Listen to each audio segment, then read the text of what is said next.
Hello everyone, welcome to Gulshan Academy. और आज हम इस वीडियो में 6 दिसंबर यानी कि अभी जो फर्स्ट शिफ्ट का एग्ज़ाम हुआ है यूजीसी नेट का, उसका एनालिसिस जो है करने वाले हैं कि कौन कौन से क्वेश्चंस आज जो है शिफ्ट में पूछे गए हैं।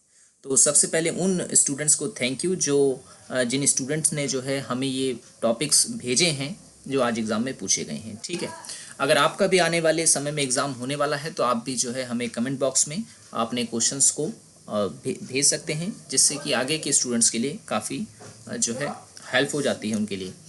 तो चलिए शुरू करते हैं आज का एनालिसिस कि कौन कौन टॉपिक से क्वेश्चंस पूछे गए हैं और कहाँ से आगे क्वेश्चंस पूछे जा सकते हैं, वो भी हम आज इस वीडियो में डिस्कस करेंगे। तो चलिए शुरू करें। वीडियो पसंद आए तो लाइक करना, चैनल को सब्सक्राइब नहीं किया है तो ज़रूर कर लें। और अगर आपने हमारी पहले की वीडियोस को नहीं देखा है जो हमने पेपर 1 से रिलेटेड बना रखी है, तो आप उसे ज़रूर देखें। लिंक इस वीडियो के डिस्क्रिप्शन में दे दी है। ठीक है, वहाँ पर आपको पेपर 1 से रिलेटेड सभी टॉपिक्स पर वीडियो मिल जाएगी और आप देखेंगे कि अधिकतर क्वेश्चन जो है आपको वहीं से देखने को मिलेंगे। ठीक है, तो देखिए जैसे आज क्वेश्चन पूछा गया शिक्षण अभिक्षमता से था, टीचिंग एप्टीट्यूड से क्वेश्चन था। और कौन सा किस तरह का क्वेश्चन था, तो वो था कक्षा शिक्षण को लेकर के।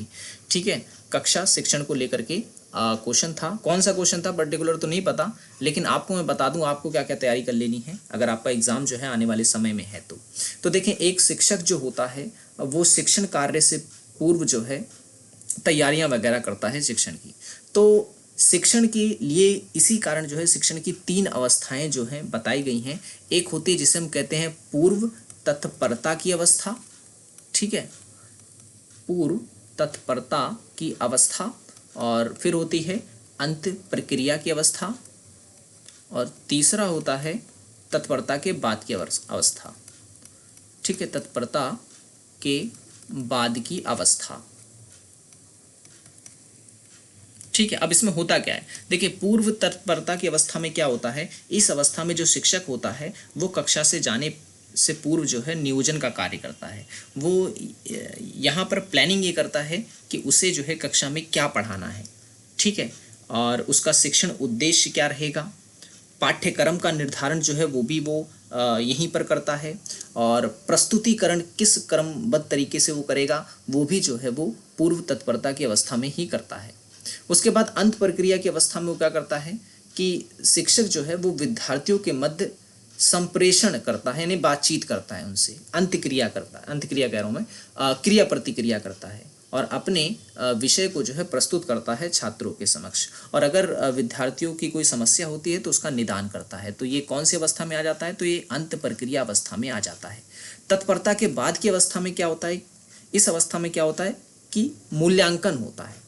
ठीक है, कि शिक्षक जो है ये मूल्यांकन करता है कि जो उसका उद्देश्य था शिक्षण का वो उसको प्राप्त हुआ या नहीं हुआ।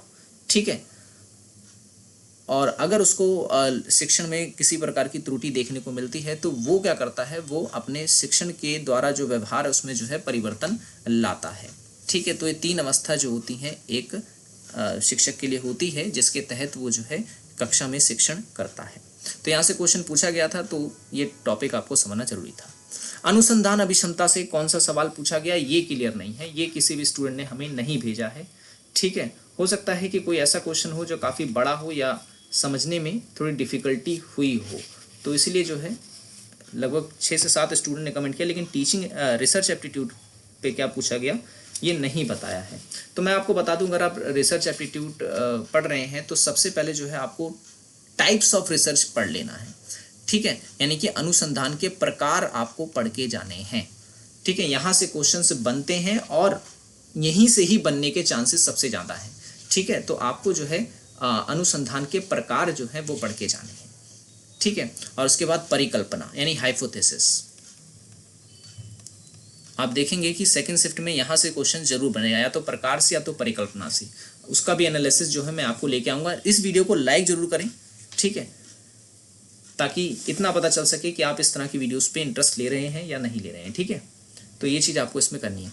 अच्छा, आईसीटी से कौन सा क्वेश्चन पूछा गया, आईसीटी से सॉफ्टवेयर से रिलेटेड क्वेश्चन था और भंडारण यानी स्टोरेज से रिलेटेड क्वेश्चन पूछा गया। सॉफ्टवेयर से रिलेटेड क्वेश्चन ये पूछा गया कि भाई कौन कौन से ऐसे सॉफ्टवेयर होते हैं जिनका यूज़ जो है वो डेटा को एनालिसिस करने में किया जाता है। ठीक है, डेटा को एनालिसिस करने में किया जाता है। तो कई सारे ऐसे जो हैं सॉफ्टवेयर होते हैं, इसमें हम लोग जो है ले सकते हैं MS एक्सेल ले सकते हैं। ठीक है, और मैं लिख दे रहा हूँ यहाँ पर जिसका यूज़ जो है हम डेटा एनालिसिस में करते हैं। पहला हो गया MS एक्सेल, ठीक है। दूसरा हो जाता है जेवलिन प्लस, ठीक है। सुपर कैल्क भी होता है एक, ठीक है। तो ये ऐसे सॉफ्टवेयर होते हैं जिनका इस्तेमाल डेटा एनालिसिस में किया जाता है, ठीक है। और अगर आपसे पूछ ले डेटा मैनेजमेंट के लिए, यानी कि DBMS यानी डेटा बेस मैनेजमेंट सिस्टम में कौन कौन से सॉफ्टवेयर आ जाते हैं, तो आपको ये भी याद रखना है जिसमें हम डेटा को रखते हैं। कौन कौन से हो जाएंगे इसमें, तो सबसे पहले आपको याद रखना है फाइल मेकर प्रो, ठीक है। फाइल मेकर प्रो हो गया आपका, फॉक्स बेस हो गया, ठीक है। और आपका हो गया इसमें पैराडॉक्स हो गया, माइक्रोसॉफ्ट एक्सेस हो गया, ठीक है। तो ये ऐसे DMS सॉफ्टवेयर्स हैं जो आपको इसमें याद रखने हैं, ठीक है। ओके, नेक्स्ट अगर आप देखेंगे भंडारण से, अच्छा भंडारण से भी सवाल पूछा गया। तो भंडारण से क्या सवाल था वो नहीं पता, लेकिन आपको याद रखना है स्टोरेज को जो है दो कैटेगरी में हम डिवाइड करके रखते हैं। एक होती है प्राइमरी और एक होती है सेकेंडरी, ठीक है। प्राइमरी और सेकेंडरी, तो प्राइमरी और सेकेंडरी को मैंने बहुत ही अच्छी तरह से एक्सप्लेन कर रखा है। अब इसमें अगर मैं वैसे करने लगूंगा तो बहुत सा टाइम लग जाएगा इसमें आपको, लेकिन चलिए अगर आपने ICT को अच्छी तरह से पढ़ रखा है तो आप मुझे कमेंट में एक आंसर बताएंगे कि जो रैम है ये वॉलेटाइल मेमोरी है या नॉन वॉलेटाइल मेमोरी है। ये आपके लिए क्वेश्चन है अगर आपने अच्छे से पढ़ रखा है तो, ठीक है। आप इसके बारे में समझेंगे, आप स्टोरेज के बारे में समझेंगे, तो इससे आपका ये टॉपिक क्लियर हुआ। तो बताएं जरा, रैम जो है ये वॉलेटाइल है या नॉन वॉलेटाइल है, ये आपके लिए क्वेश्चन है। मैं एक बार इसे मिटा देता हूँ, ठीक है।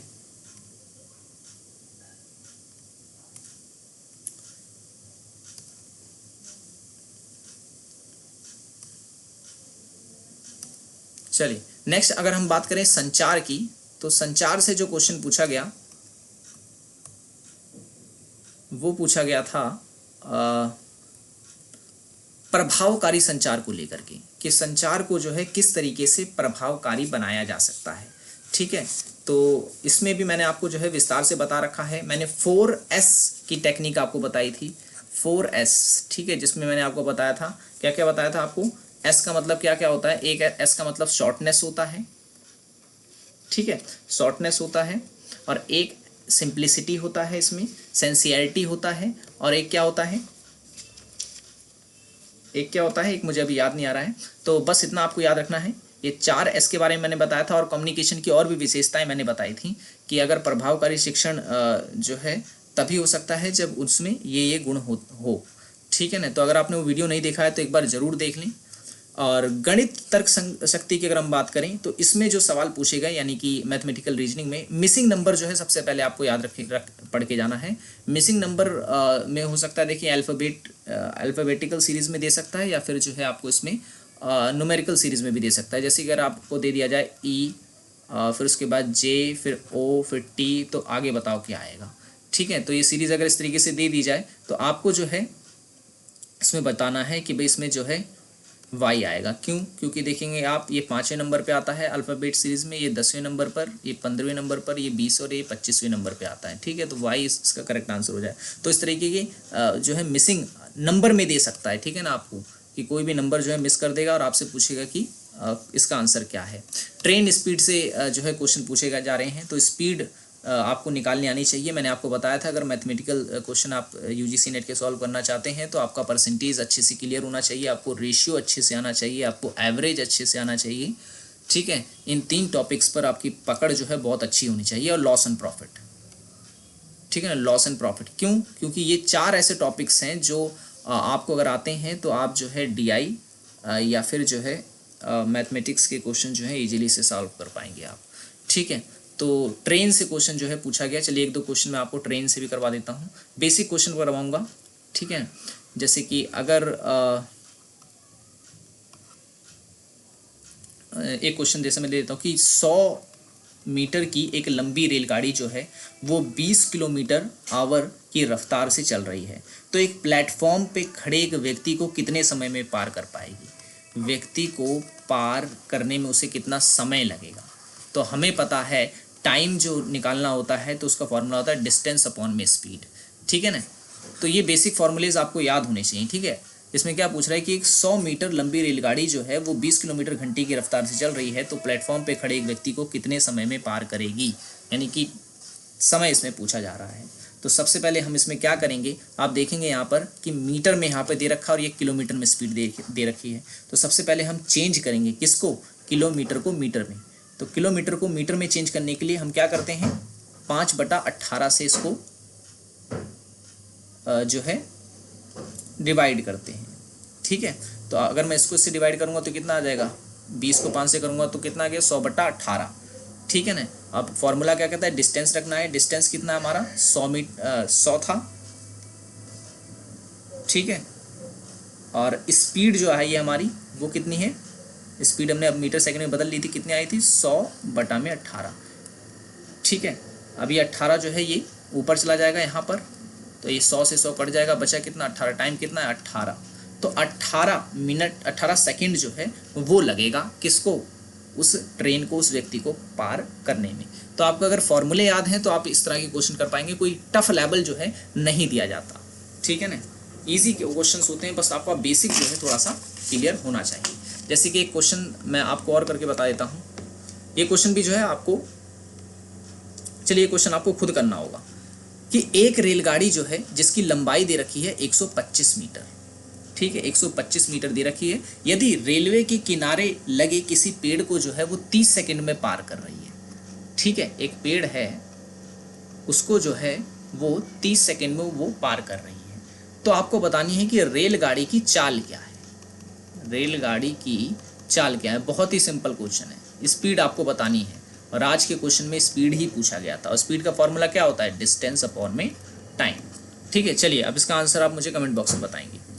अच्छा, DI देखो कैसा था, DI भी परसेंट बेस पूछा गया। ठीक है ना, परसेंट बेस DI तो बहुत ही ज़्यादा पूछे जा रहे हैं। ठीक है, तो ये आपको जो है अच्छे से क्लियर होना चाहिए। परसेंट, अगर आपको परसेंटेज आता है तो आप DI इजीली सॉल्व कर पाएंगे, नहीं आता है तो आप इसे स्किप ही करेंगे। तो परसेंटेज पे अपनी पकड़ जरूर बनाएं, तभी आप DI सॉल्व कर पाएंगे। रीडिंग कंप्रीहेंशन की बात करें तो रीडिंग कंप्रीहेंशन का जो टॉपिक था वो टीचिंग से रिलेटेड था। ठीक है, टीचिंग से रिलेटेड था। अब देखिए, रीडिंग कंप्रीहेंशन का टॉपिक जानना क्यों जरूरी है, क्योंकि इससे जो है आप ये अनुमान लगा सकते हैं कि किस तरह का रीडिंग कंप्रीहेंशन आ रहा है। अब टीचिंग से रिलेटेड आ रहा है तो मतलब इजी होगा। अगर वो किसी टेक्नोलॉजी से रिलेटेड दे दिया जाता है या फिर वो किसी साइंस से रिलेटेड होता तो वहाँ पर प्रॉब्लम हो जाती है स्टूडेंट को। ठीक है, तो हम कह सकते हैं कि ये moderate to easy to moderate था। ठीक है ना, रीडिंग कंप्रीहेंसिव। हायर एजुकेशन की बात करें तो शिक्षण संस्थान से क्वेश्चन पूछे जा रहे हैं। ठीक है, कि कौन से संस्थान की स्थापना कब कब हुई थी।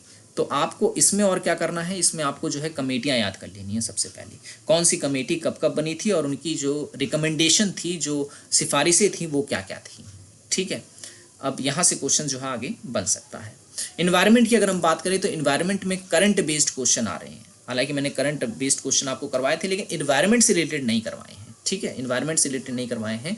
तो इन्वायरमेंट पर जो है आपको बहुत सारी वीडियोस, बहुत सारे कंटेंट जो है मिल जाएंगे नेट पे। तो आप करंट बेस्ड जो है क्वेश्चंस इन्वायरमेंट के बार जरूर कर लें।